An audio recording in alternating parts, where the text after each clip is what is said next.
ജെവികെയുടെ വ്യത്യസ്തമായ ജെവിസിയുടെ സർവേ ഫലം അതിൽ AIDMKയ്ക്കാണ് അധികാരം കിട്ടുക 128 മുതൽ 147 വരെ സീറ്റുകളിലേക്ക്. അതായത് നമ്മുടെ സർവേ ഫലത്തെ കവച്ചു വെക്കുന്ന സർവേയാണ്.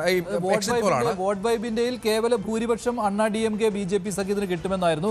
ഇത് വലിയ മാർജിനിൽ 128 മുതൽ 147 വരെ അത് വലിയ മാർജിനാണ്. മറ്റൊരു എക്സിറ്റ് പോൾ ഫലം വരുന്നത് വോട്ട് വൈബിന്റെ, നമ്മൾ നേരത്തെ കാണിച്ചിരുന്നു. അത് വോട്ട് വൈബിന്റെ സർവേ ഫലത്തിൽ AIDMK സഖ്യത്തിന് കേവല ഭൂരിപക്ഷം ഉണ്ടാകും. സമാനമായി തന്നെ മറ്റൊരു സർവേ ഫലം വരുന്നത്, എക്സിറ്റ് പോൾ ഫലം വരുന്നത് JVCയുടെയാണ്.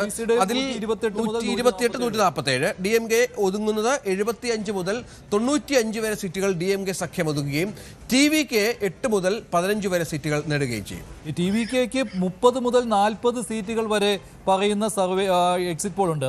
പീപ്പിൾസ് ഇൻസൈറ്റ് എന്നുള്ള എക്സിറ്റ് പോളിൽ DMKക്ക് 120 മുതൽ 140 വരെയും അണ്ണാ DMK BJP സഖ്യത്തിന് 60-70, TVK വിജയുടെ പാർട്ടിക്ക് 30 മുതൽ 40 സീറ്റുകൾ വരെ കിട്ടാം എന്നുള്ളതാണ്. അവിടെ കഷ്ടിച്ച് DMK സഖ്യത്തിന് കേവല ഭൂരിപക്ഷം എന്നും പറയുന്നുണ്ട്. അതായത് തമിഴ്നാട്ടിൽ വ്യത്യസ്തമായ എക്സിറ്റ് പോൾ ഫലങ്ങളാണ് പുറത്തു വരുന്നത്. കാമാക്കിയ അൺലിസ്റ്റ് എന്നുള്ള സർവേ ഉണ്ട്. അതിൽ DMKക്ക് 78-95, TVKക്ക് ആട്ടെ 67 മുതൽ 81 വരെ സീറ്റുകൾ ഈ എക്സിറ്റ് പോൾ DMK മുന്നണിയേക്കാൾ കൂടുതൽ സീറ്റുകൾ വിജയുടെ പാർട്ടിക്ക് കിട്ടാം എന്നുള്ളതാണ് അല്ലെ.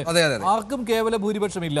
കാമാക്കിയ അനലിസ്റ്റ് അവരുടെ എക്സിറ്റ് പോൾ ഫലം അനുസരിച്ച് AIDMKക്ക് 68-84 സീറ്റിലാണ് അവർ പ്രവചിക്കുന്നത്. അതുകൊണ്ട് AIDMKയ്ക്കും TVKയ്ക്കും തുല്യ സീറ്റുകളും, ഒപ്പം DMKയ്ക്ക് 78-95 എന്ന് പറയുമ്പോൾ വേണമെങ്കിൽ TVKയ്ക്കും AIDMKയ്ക്കും ചേർന്ന് സർക്കാർ രൂപീകരിക്കാം എന്നുള്ള ഒരു എക്സിറ്റ് പോളുകളും പറയുന്നത് തമിഴ്നാട്ടിൽ ഭരണ തുടർച്ച, സ്റ്റാലിൻ ഭരണ തുടർച്ച നേടും, മതേതര പുരോഗമന സഖ്യത്തിന് തന്നെയായിരിക്കും കേവല ഭൂരിപക്ഷം എന്നുള്ളതാണ്. പക്ഷേ ചില എക്സിറ്റ് പോളുകൾ പറയുന്നത് അണ്ണാ DMK സഖ്യം, ചിലർ പറയുന്നു ആർക്കും കേവല ഭൂരിപക്ഷം ഇല്ല എന്ന്. ശ്രീ സിബി സത്യൻ, താങ്കൾ ഏതിനെ വിശ്വസിക്കും?